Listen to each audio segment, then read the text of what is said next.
Buenas noches, el día de hoy vamos a hablar sobre el tema de fusión, escisión y reorganización simple. Para recordar un poco este tema, esta modalidad de reorganización, vamos a repasar lo que conversamos un poquito la sesión anterior sobre las formas de reorganizarse. Primero habíamos dicho ¿qué era reorganizar? Reorganizar es una nueva forma de organizar. Cuando pasa alguna contingencia o cuando los socios, accionistas de una empresa ven que ésta no está caminando de la manera que ellos esperaban, no está rindiendo las utilidades, las ganancias con las que ellos fundaron la sociedad, entonces piensan en un cambio, ¿no? Y el primer cambio es un cambio organizacional, un cambio de funcionamiento. A este cambio, a esta variación, es lo que se le conoce como reorganización. Por eso, bueno, hemos señalado que reorganizar es organizar una cosa de manera diferente y de forma que resulte más eficaz, ¿no? En todos los aspectos, cuando nosotros hablamos de reorganizarnos, es para mejorar, ¿no? Es para hacer que la nueva forma que adoptemos, ya sea societaria, jurídica, económica o en cualquier aspecto de nuestra vida, es para que resulte más eficaz. Pero el tipo de reorganización que estamos viendo ahora es la reorganización jurídica de las empresas, los tipos de reorganización que realizan una empresa. De acuerdo a nuestra Ley General de Sociedades, a nuestra nueva Ley General de Sociedades, nueva entre comillas porque es del año 97, todavía no cumple ni 20 años, la regulación ha sido más ambiciosa en el tema de lo que es la reorganización. Ha tocado y ha tratado modelos de reorganización que no se habían visto ni en el Código de Comercio ni en la anterior Ley General de Sociedades. Entonces, esta ley de 1997, que es la que actualmente nos rige, se ha puesto a la par al desarrollo económico que actualmente tiene nuestra sociedad. Nosotros sabemos que la economía, pues, una manifestación del desarrollo es el crecimiento empresarial, ¿no? Es el crecimiento en el número de empresas que hay en el Perú, porque estas hacen más dinámico el mercado, hacen de que mejoren las exportaciones, importaciones, nuestra balanza y por lo tanto más trabajo, más estabilidad en nuestra economía, mejore nuestra balanza de pagos, etc. Entonces, frente a este crecimiento del comercio internacional, a este desarrollo económico que está ocurriendo en América Latina, entonces también la Ley General de Sociedades tenía que ir a la par de este desarrollo. Entonces, por esta razón es de que se regula de una manera más detallada los temas de transformación, fusión, escisión y reorganización. Incluso el tema de reorganización simple, que es el que se va a ver, no se tocaba en las anteriores normas que hemos citado, y las tres figuras que sí se tocaba, como la transformación, fusión y escisión, se hacía de manera muy somera, ¿no? Una manera concisa, sin mayor detalle, que ahora sí se ve más explicado, ¿no? En la nueva norma que tenemos. Entonces, la reorganización que se puede dar en nuestras empresas son de 4 tipos: la transformación, la fusión, la escisión y la reorganización propiamente dicha. La transformación, habíamos hablado en la sesión pasada, es una reorganización de tipo jurídico, es una reorganización que lo que busca esencialmente es un cambio en el funcionamiento jurídico de una empresa. La Ley General de Sociedades tiene normas específicas para cada tipo de sociedad, para cada forma de organización empresarial, tiene unas normas que tienen que cumplir. Entonces, la transformación lo que implicaba era un cambio de funcionamiento jurídico, cambio de normas que se aplican a un tipo societario para convertirse en otro y adecuar su comportamiento jurídico a nuevas normas. Entonces, cuando hablamos de transformación, estamos hablando de cambios internos jurídicos en una sola sociedad. Acá no interviene más de una, sino se habla de una sola sociedad, y esta única sociedad lo único que quiere es cambiar su funcionamiento jurídico para hacer más eficaz su productividad o su forma de administración. En cambio, la fusión, la escisión y la reorganización, que son las otras formas de reorganización, sí necesitan de más de una sociedad, porque en estas figuras jurídicas de fusión, escisión y reorganización interviene más de una sociedad, a diferencia de la transformación. Y no es que busquen estas sociedades con la reorganización una nueva forma de organización jurídica, un cambio en las normas que las rigen, sino lo que buscan es un cambio, una reestructuración económica. Esa es la finalidad de la reorganización, cuando hablamos de fusión, de escisión y de reorganización. Ahora, haciendo un breve paréntesis, cuando hablamos de reorganización, ustedes se preguntarán: formas de reorganización: transformación, escisión, fusión y repite reorganización. Lo que pasa es que en el primer sentido, en la primera acepción en formas de reorganización, entendemos a la reorganización como una forma de cambios, unas modificaciones, una reestructuración, ya sea jurídica o económica. La primera reorganización que hacemos referencia es la reorganización general, la reorganización que abarca muchos tipos de cambios estatutarios. Sin embargo, cuando nos referimos a una modalidad de reorganización y volvemos a señalar el término reorganización, nos estamos dirigiendo a una especie, a una modalidad de reorganización que es la reorganización simple, ¿no? Que es muy parecida a la escisión. Sin embargo, hay unas variantes mínimas que es necesario señalar más adelante, pero que de todas maneras es una figura nueva que no se había regulado anteriormente en el Código de Comercio. Bueno, ahora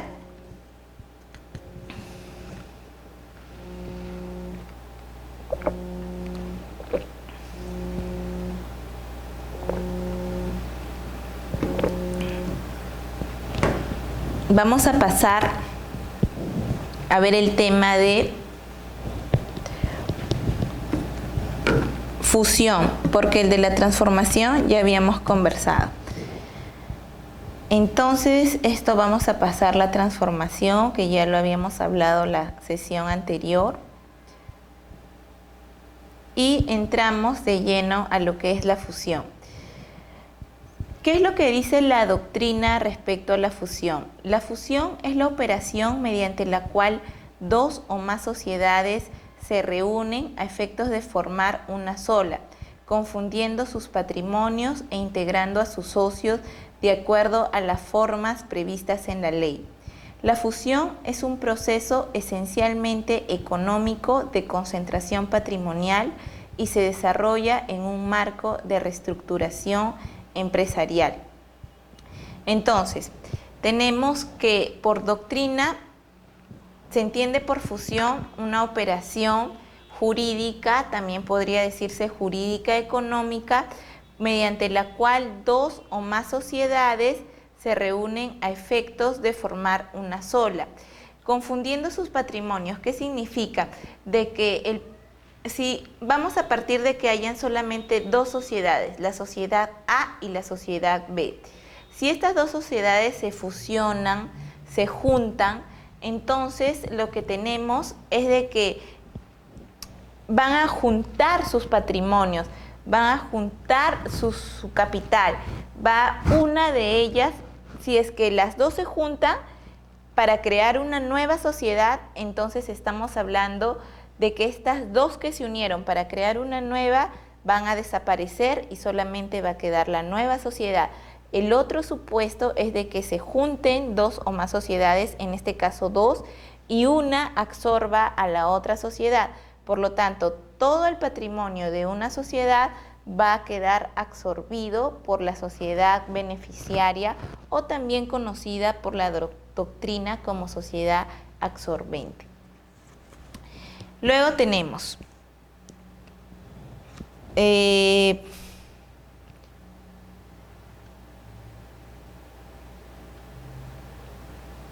transformación.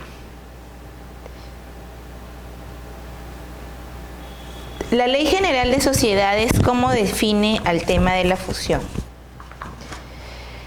Dice el artículo 344 de la Ley General de Sociedades: por la fusión, dos o más sociedades se reúnen para formar una sola, cumpliendo los requisitos prescritos por esta ley. Puede adoptar alguna de las siguientes formas: la fusión de dos o más sociedades para constituir una nueva sociedad y la absorción de una o más sociedades por otra sociedad existente origina la extinción de la personalidad jurídica de la sociedad o sociedades absorbidas. En ambos casos, los socios o accionistas de las sociedades que se extinguen por la fusión reciben acciones o participaciones como accionistas o socios de la nueva sociedad o de la sociedad absorbente en su caso. Entonces tenemos, de acuerdo a la Ley General de Sociedades, la fusión puede darse para dos supuestos. El primer supuesto es de que se unan dos sociedades para crear una nueva sociedad.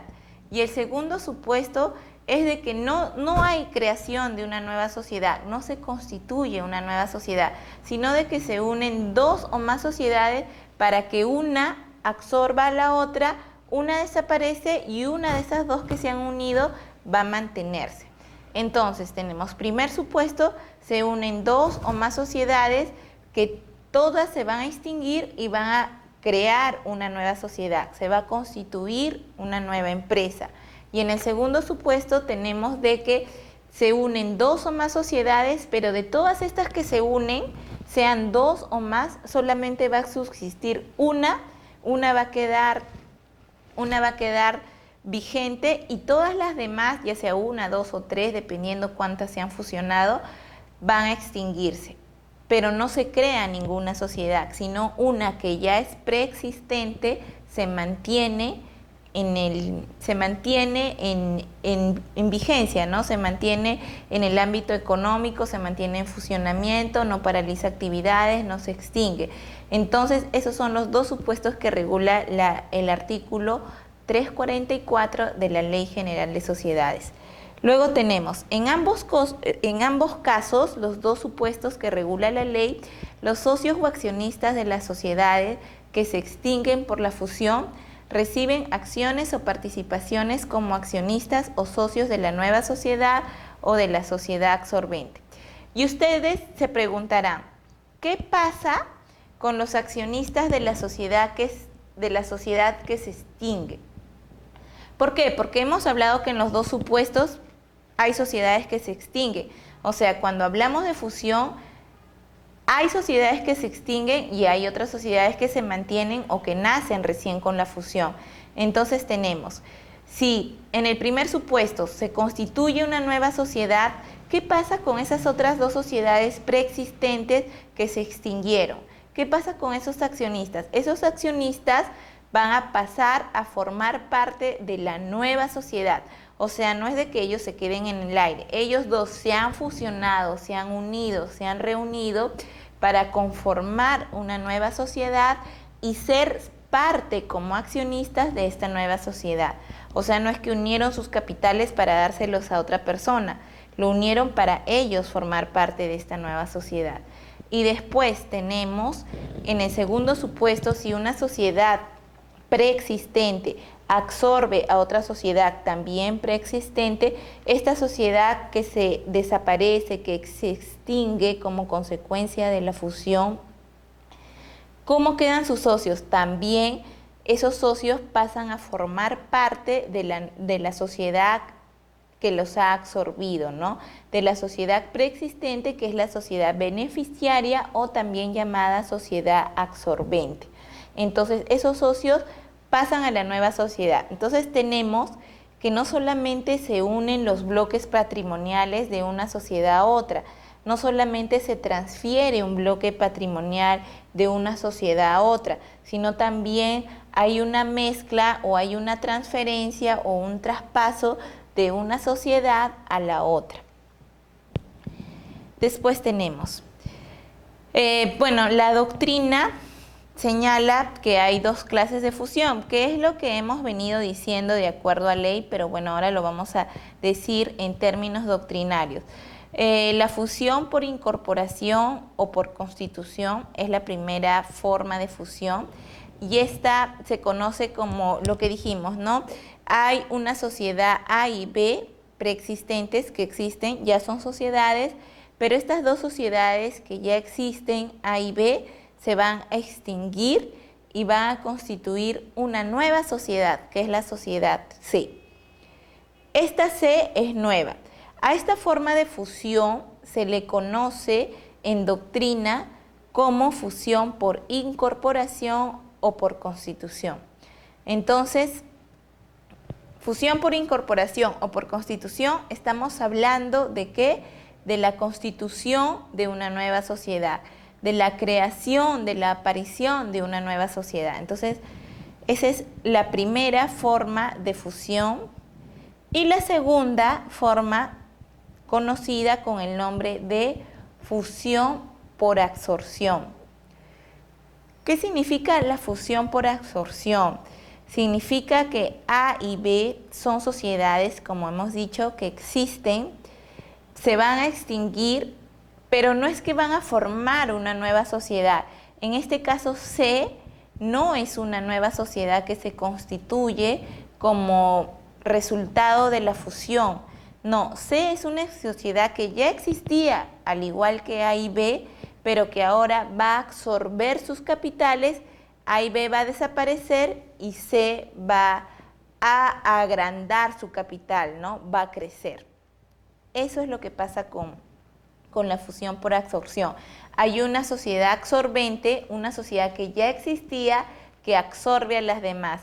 En cambio, en la fusión por incorporación o constitución no hay ninguna absorbente, no hay ninguna sociedad absorbente. Lo que hay es una nueva que se constituye como resultado de la unión de las otras dos sociedades.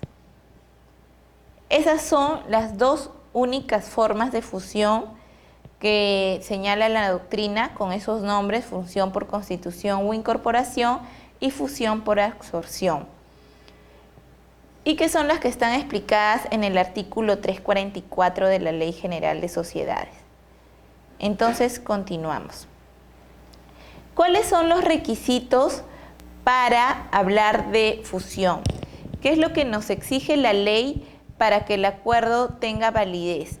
El primero dice, la fusión se tiene que acordar con los requisitos establecidos por ley y el estatuto de las sociedades participantes para la modificación de su pacto y estatuto. ¿Qué significa? Primero, esto nos lleva a pensar o a recordar cuáles son los requisitos para aprobar una modificación de pacto social y de estatuto, porque me dice que los requisitos para que yo acuerde mi fusión son los mismos requisitos que necesito para modificar el pacto social y el estatuto. ¿Cuáles son estos requisitos que me exige la norma? Son, primero, que haya una convocatoria con una anticipación, en el caso de modificación de estatuto, de 3 días, Pero ahorita vamos a hacer, en el procedimiento de la fusión, vamos a explicar una pequeña diferencia que hay en el procedimiento de fusión con el procedimiento de modificación de estatuto. Lo que básicamente nos exige la Ley General de Sociedades en el caso de modificación de estatuto es que ese acuerdo de Junta General se inserte en una escritura pública. O sea, no se puede presentar a registros públicos solamente el acta en la que se toma el acuerdo, las actas, mejor dicho, de las sociedades involucradas en la fusión, certificadas, donde el registrador pueda verificar, ¿no?, el quórum, todo, y que el acuerdo tiene validez para inscribirlo. No. Esas actas es donde se tomó el acuerdo de fusión de 2 o más sociedades, dependiendo el número de las sociedades que intervienen en la fusión, tienen que estar formalizadas por escritura pública, siempre. ¿Y qué es lo que también tiene que cumplir, aparte de estar formalizada por escritura pública? Tiene que la Junta haberse reunido con un quórum y con un quórum calificado, y que los acuerdos también se hayan tomado con mayoría calificada. Entonces, aquí recordamos, ¿cuáles son los quórums calificados? 2/3 del número de acciones suscritas con derecho a votos en primera convocatoria y 3/5 de las acciones suscritas con derecho a voto en segunda convocatoria.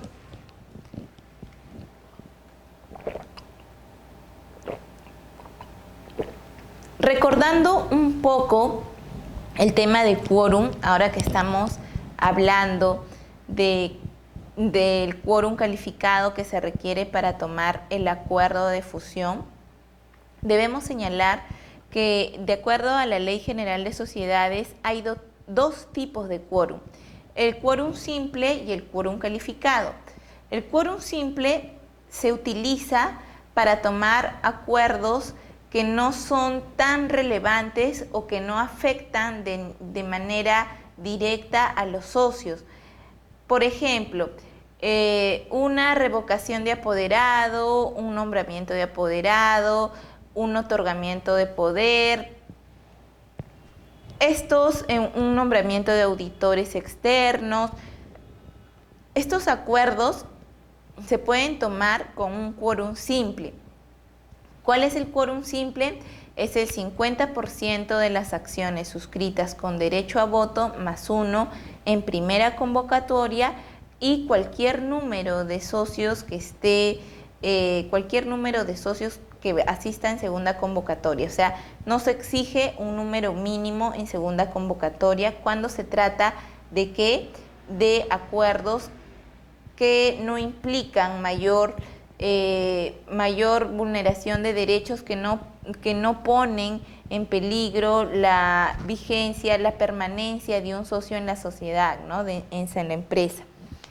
Sin embargo, de acuerdo a ley, hay temas que trata la Junta que sí requieren un quórum calificado y una adopción de acuerdos de acuerdo a este quórum calificado. Por ejemplo, el tema de aumento de capital, reducción de capital, cambio de denominación, cambio de domicilio, modificación de determinados artículos del estatuto, modificación total del estatuto, acuerdo de transformación.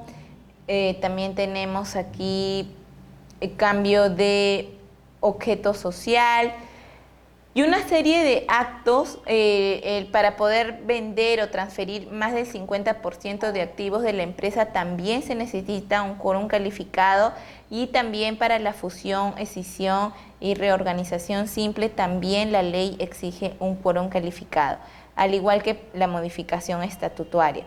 Por eso es que acá dice, ¿no?, ¿cuáles son los requisitos para aprobar una fusión?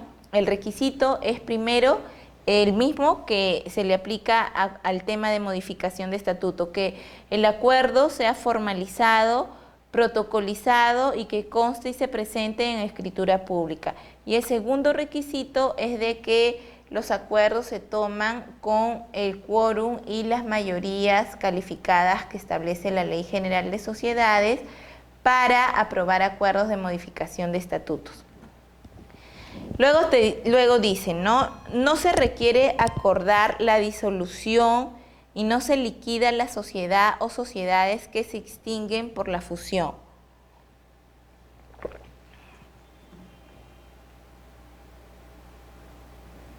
Bueno, ¿qué hemos dicho aquí?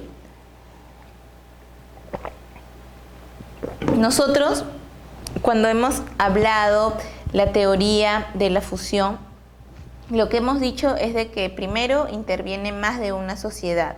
Están involucradas dos o más sociedades y que el hecho de fusionarse va a existir que una de ellas se extinga y la otra se constituya una nueva o permanezca una de ellas. Pero cuando nosotros hablamos de extinción de una sociedad, de acuerdo a la Ley General de Sociedades, un paso previo a la extinción es la disolución y liquidación. O sea, no es de que una sociedad, de acuerdo a la Ley General de Sociedades, de pronto se extinga sin que haya seguido un proceso establecido por ley, ¿no? ¿Y cuál es el proceso? Que primero se acuerde, se declare la disolución y liquidación, se reparta todo el haber social, se cumplan con pagar las obligaciones antes que se reparta a los socios el haber social, y después que una vez ya haya un balance cero, se cumpla con todo el procedimiento de disolución y liquidación, se declare la extinción. Pero no, en el tema de fusión, que de hecho tiene que haber extinción de alguna de las sociedades, no se requiere para que se extinga, para que desaparezca esta sociedad, no se requiere de que haya un acuerdo previo de disolución y que antes de esto se haya hecho la liquidación de los bienes. No, simplemente cuando hablamos de una fusión, no hablamos del proceso de disolución y liquidación. Nos salteamos esa parte y vamos de frente a la extinción. Esos son los requisitos que señala el artículo 345 de la Ley General de Sociedades. Y bueno, ¿qué nos dice el reglamento del registro de sociedades? Primero hemos dicho que el acuerdo de Junta General tiene que estar inserto en escritura pública. Ahora la pregunta es, ¿solamente tengo que insertar en la escritura pública el acuerdo de Junta General en el que conste la fusión, los acuerdos? Primero, en principio, en la escritura pública no va a haber solamente un acta de Junta General, porque ya hemos dicho desde el principio que en una fusión no puede intervenir una sola sociedad, tiene que ver como mínimo dos sociedades. De la misma manera como, haciendo una analogía, de la misma manera como cuando se constituye una sociedad, tiene que haber una pluralidad de socios porque lo exige la ley. Yo solita no puedo fundar, constituir una sociedad, no, tengo que unirme con alguien, aunque sea uno más, para poder constituir y cumplir este requisito de pluralidad de socios, porque es un requisito que me exige la Ley General de Sociedades. Si no, no se puede. En todo caso, tendría que ser una empresa unipersonal o una empresa individual de responsabilidad limitada. O salvo excepciones, como por ejemplo algunas empresas subsidiarias de empresas financieras que la ley del sistema financiero les permite que puedan constituirse con un solo socio. Pero estas son excepciones, no son tipos societarios que tienen un régimen especial.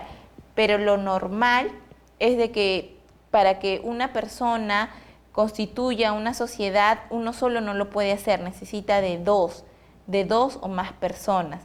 Igualmente, en la fusión, cuando hablamos de fusión, no podemos hablar de una sola sociedad. Siempre mínimo van a intervenir dos o más. Entonces, en la escritura pública no puede haber solamente un acta de Junta General, tiene que haber dos como mínimo. Supongamos que fueran dos las que se están fusionando y que una está absorbiendo a la otra, entonces lo que vamos a presentar es el acta de Junta General de la sociedad absorbente y el acta de Junta General de la sociedad absorbida. Esas dos actas las vamos a insertar, no una en escrituras públicas diferentes, ¿no? En una sola escritura pública hacemos insertar las dos actas, ¿no? De la absorbida y de la absorbente. Bueno, entonces, ¿pero qué tiene que tener aparte de eso la escritura pública? La escritura pública contiene de cajón las dos actas con las que se tomaron el acuerdo de Junta General de la fusión. Aparte, se tiene que insertar en la escritura pública las publicaciones de los avisos de los acuerdos de fusión y la constancia expedida por el gerente general o persona autorizada de cada una de las sociedades participantes de la fusión de que la sociedad no ha sido emplazada judicialmente por los acreedores oponiéndose a la fusión. Entonces, ¿qué tenemos aquí? Tenemos que la escritura pública tiene que contener, además de los acuerdos de Junta General de Socios, tiene que contener las publicaciones del aviso de fusión. Entonces nos preguntamos, ¿qué publicaciones que este acuerdo se tenía que publicar? Sí, de acuerdo a la Ley General de Sociedades, el acuerdo de fusión tiene que publicarse 3 veces consecutivas con intervalos de 5 días entre cada publicación, mínimo con intervalos de 5 días. Las publicaciones se realizan en el Diario Oficial del Peruano y otra en cualquier diario de mayor circulación de la ciudad.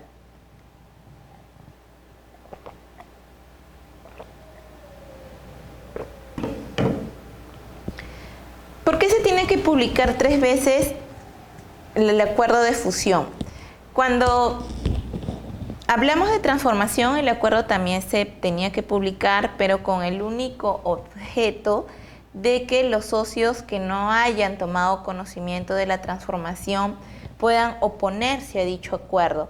En cambio, en el tema de la fusión, la finalidad de la publicación es de que los acreedores se opongan a este acuerdo. ¿Por qué los acreedores?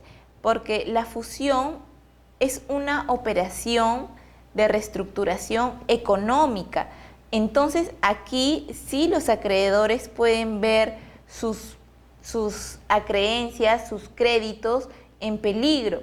¿Qué pasa si una sociedad a la que yo le presté dinero, que era una sociedad en la que yo más o menos confiaba, se fusiona con una sociedad pues de esas que son medias peligrosas?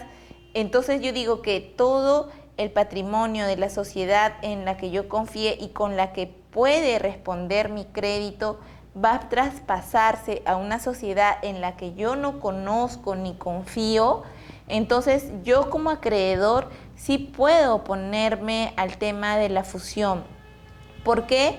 Porque esta reestructuración económica de la sociedad sí afecta directamente mi crédito, porque se trata de una transferencia de patrimonio, de un patrimonio que podía servir para cubrir un crédito, para cancelar una obligación, para cancelar una deuda. Entonces, este patrimonio, que era el que iba a responder por una obligación, va a ser transferido a otra empresa.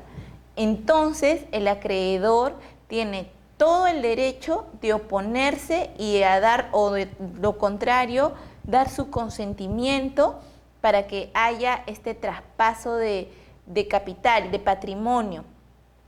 ¿Por qué? Porque la ley lo que trata es proteger a un acreedor que no sabe, no hay manera como él tome conocimiento de las juntas de socios.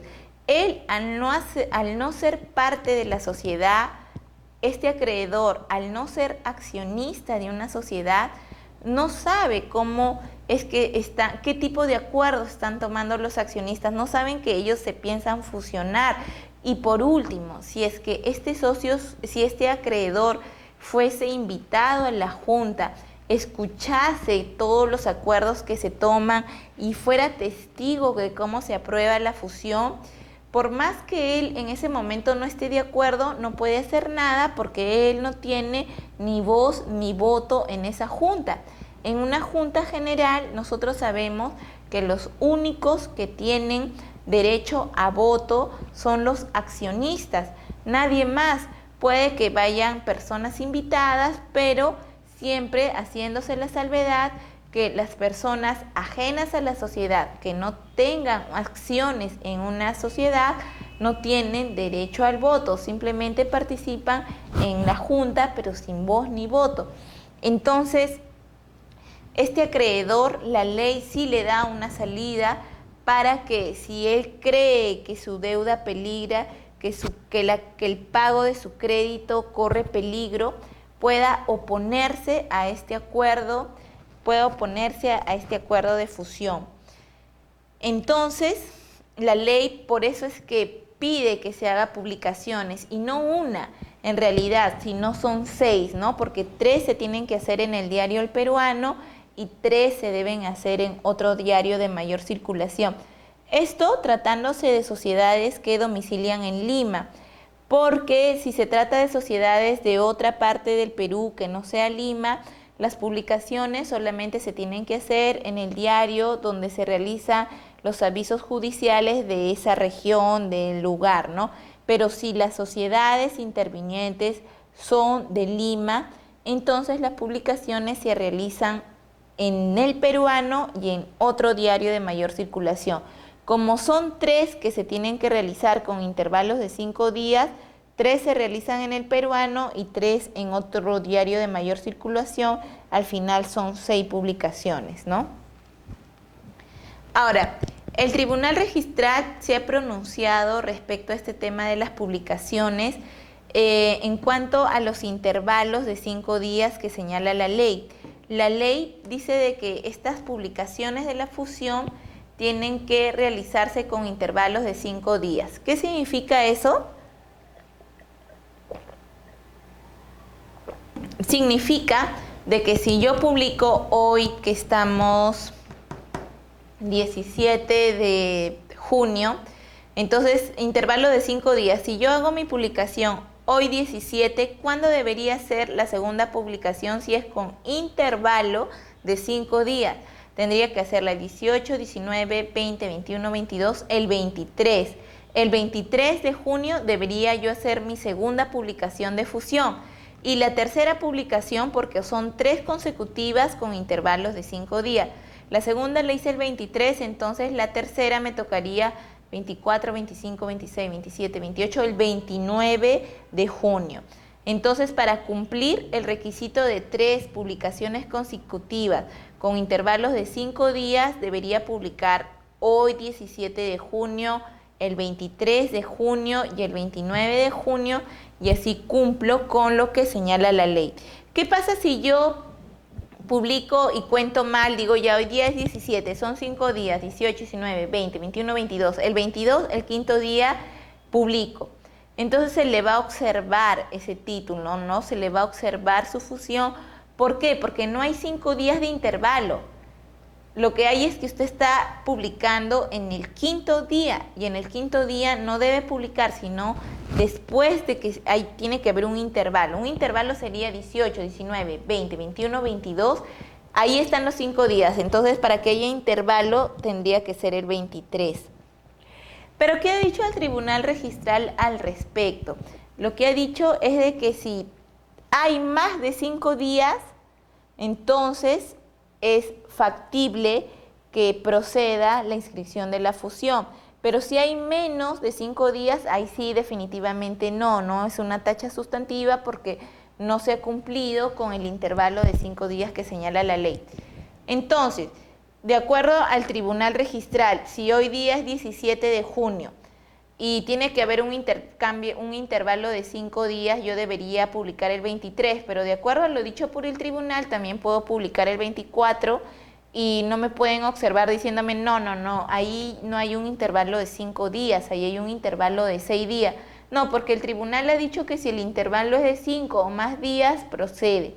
Pero si no Si es de menos días, menos de 5, ahí sí es una tacha sustantiva. Eso en cuanto al tema de las publicaciones, ¿no? A ver, continuamos. Tenemos luego, aparte de las publicaciones, entonces hasta aquí vamos viendo de que las publicaciones se realizan, se tienen que insertar en la escritura pública de fusión. Junto con las actas, ¿no es cierto? Junto con las juntas generales, tienen que estar insertas. Pero que además de las juntas generales y además de las publicaciones, ¿qué más nos dice el reglamento del registro de sociedades que debe insertarse en la escritura pública? Señala que también se tiene que insertar la relación y contenido de los derechos especiales existentes en la sociedad o sociedades que se extinguen por la fusión y que se encuentren inscritos. El monto en que aumenta el capital también tiene que señalarse y dejar constancia del monto, en caso sea negativo, del valor neto del bloque patrimonial transferido. No es necesario insertar el proyecto de fusión. Alejo,